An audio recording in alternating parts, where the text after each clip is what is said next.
Hello! Gagawa na naman tayo ng merienda.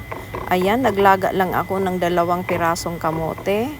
Tapos magkaiba ang kulay, violet tsaka orange. Ayan.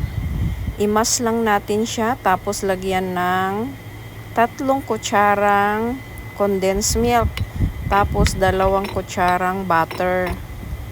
Pagkatapos lagyan din natin ng 2 itlog. Tapos, naglagay din ako ng 3 kutsarang flour. Ayan.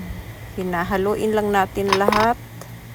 Pagkatapos ay i-flatten lang natin. Pwede nating iluto sa kawali. Ito niluto ko siya sa air fryer para mabilis. Ayan na siya. Meron na tayong merienda. Kamote cake or sweet potato cake. Ayan, para naman maiba ang lasa. Ayan, no. Yummy. Kamote cake. Masarap siya.